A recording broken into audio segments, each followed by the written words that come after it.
Saya Olivia Zahra dan ini teman saya. Jean Kursiombi. Kita dari Universitas Bina Sarana Informatika. Di sini kami sangat tertarik untuk bisa mengetahui filosofi sukses dari usaha barbershop. Kalau boleh tahu nama barbershopnya apa ya, Pak? Nama barbershopnya Yugen Cuts. Yugen Cuts. Apa ada artinya sendiri gitu Yugen Cuts? Kenapa dinamakan Yugen Cuts? Sejauh ini nggak ada sih artinya. Maksudnya kayak waktu itu memang kita anggap keren. Udah, langsung udah. buat ini aja sih hook ya, buat biar berkesan aja lah. Kalau boleh tahu nama kakaknya siapa ya?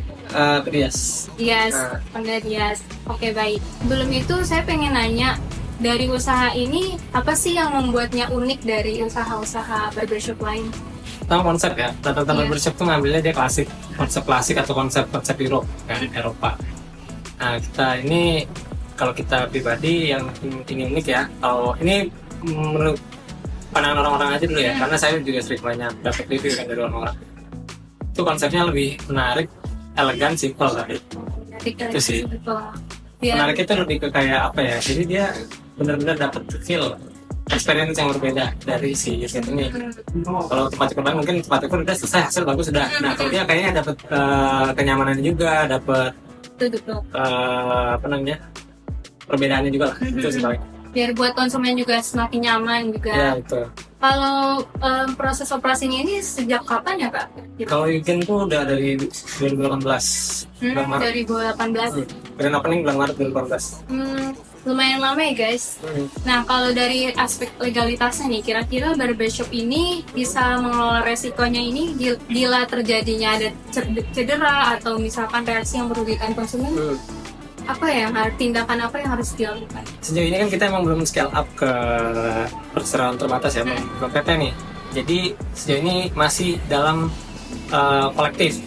Dalam artian kita menyiapkan juga kas untuk mencegah kejadian hal-hal seperti itu. Dan apabila terjadi kejadian seperti itu kita bakal ke cover.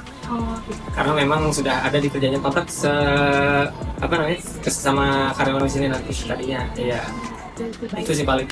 Kalau untuk perizinan tempatnya itu sudah perizinan apa? Perizinan tempat semuanya ada. Ya. Oke, baik. Lanjut, kalau untuk aspek pasar atau pemasarannya, kira-kira promosi yang dilakukan itu biar dapat meningkatkan nama baik usahanya itu kira-kira seperti apa ya, Kak? Promosi yang dilakukan untuk meningkatkan nama baik barbershopnya dengan cara promosi melalui influencer kah atau misalkan kolaborasi atau? Kalau kita pribadi pakai cara sederhana dan pakai cara yang modern. Sederhananya paling seperti biasa orang-orang zaman dulu, paling dari pelayanan kualitas terbaik ya kan, nanti dia akan nyampein ke teman-teman yang lain dari sederhana nih ya kan, pakai klasiknya. Kalau untuk masalah modern ya tetap kita iklan, tetap kita promosi lewat promo-promo menarik, kita bikin diskon, kita bikin fitur, servis dan biasanya ada Instagramnya gitu ya, Kak? Betul. Tapi sosial media dan segala macam tuh banyak lah hal yang kita lakuin dalam urusan promosi ini agar bisa menarik pelanggan ya. Paling itu sih. Sejauh ini yang kita emang lagi kejar memang itu di cara yang modern ini yang kita harus adaptasi kan dengan zaman kan, karena persaingan makin ketat. Betul. Itu sih. Yang paling efektif juga dari mulut ke mulut ya, Kak? Iya, itu juga harus tetap kita jangan sampai kita promosiin barang kita ternyata barang kita nggak bagus nih. Gitu aja. Karena yang paling penting adalah trust dari si orang yang udah pernah ngerasain import di sini. Gitu, ya. Baik. Selanjutnya itu untuk merekrut pekerjanya yang berkualitas itu bagaimana? Oke, kalau untuk ini kita punya satu tukang cukur yang senior. Biasanya kita minta bantuan beliau untuk mengkualifikasi orang yang bakal masuk ke sini sebagai tukang cukur. Gitu. Jadi nanti dia menilai. Kita partneran nih, kita benar-benar diskusi, kita benar-benar tektokan untuk ini kira-kira bagus nggak nih buat kita secara hasil. Nah kalau untuk secara mentalitas, secara kualitas SDM-nya kan nanti saya ngurus. Oh betul. Jadi lihat dari seniornya dulu ya, Kak? Iya benar. Kalau untuk hasil ya, kalau untuk hasil cukuran tuh, karena kita harus seimbangin kualitas SDM sama kualitas profesionalitasnya. Gitu. Kalau kayak gitu perlu yang namanya sertifikat gitu gak sih, Kak? Enggak sih, kalau untuk sejauh ini mungkin enggak, tapi kalau misalnya memang dia punya sertifikat itu bakal dinilai plus. Oh gitu. Kita gitu. Oke, baik. Selanjutnya ini kalau jenis peralatan teknologi yang digunakan di sini tuh untuk mencapaikan hasil yang optimal apa ya? peralatan teknologi Peralatannya. yang dipakai. Kalau kita peralatan sih pasti yang jelas-jelas ya.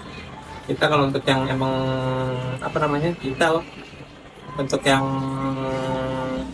benar-benar main alatnya ya, alat-alat main toolsnya kita pakai alat nih, mereknya apa gimana nyebutnya? Maksudnya alat-alat teknologinya kayak misalkan di kasir memakai Oh. pakai sistem Oh, yang iya. lagi zaman sekarang Semuanya pakai semua, komputer. pokoknya semua urusan kasir, cukur dan segala macam itu udah kita upgrade semua. Oh, Jadi nggak ada alasan lagi untuk kualitasnya gitu. Ada di sini ada aspek tentang finansial. Bagaimana cara usaha ini dapat menganalisis Hmm. biaya terkait keputusan yang ada, contohnya membuka cabang. Kita paling tetap untuk data-data seperti itu kan kita nggak ngitung sendiri ya. Ada kita dibantu sama aplikasi kasir. Nah, aplikasi kasir itu yang nantinya bakal jadi pertimbangan kita apakah ini udah layak untuk kita coba expand, coba kita scale up atau belum. Tapi kasir sejauh ini sih rencana memang udah mau. gitu. Berarti Iya. cabang masih di sini. Masih di sini, Oh, masih di gitu. sini. Masih baru ini doang. Masih baru ini tapi ada rencana lah. Tapi kenapa tertarik untuk di Margonda? Apa Simpel aja sih sebenarnya. Margonda nih ramai padat nih, lihat aja di jalanan Oh, iya ya kan. sih, betul. Padat plus pinggir jalan, Iya. itu aja udah nggak ada alasan lain. Hmm.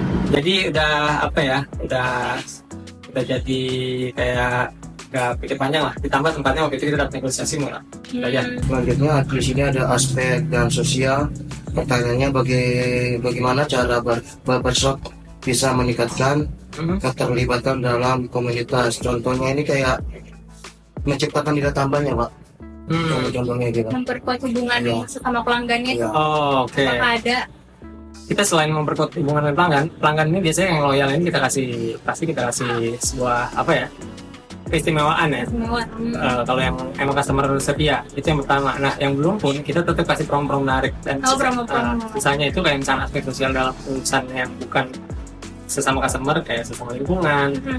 juga sesama orang-orang yang ada di sekitar UPN, misalnya yang UPN, sekitar UPN, kita juga tetap bangun komunikasi yang baik sehingga tidak ada lagi nih celah-celah untuk permasalahan-permasalahan yang bakal terjadi di luar operasional. Yang terakhir ini ada aspek tentang lingkungan hidup. Pertanyaannya bagaimana cara barbershop dapat mengurangi jumlah limbah yang dihasilkan seperti contohnya plastik dan peralatan salon, sisa-sisa rambut yang terpotong. Untuk mencegah, Iya, Yang penting untuk mencegah paling apa ya? Kita sejauh ini belum melakukan tindakan yang sangat serius seperti itu.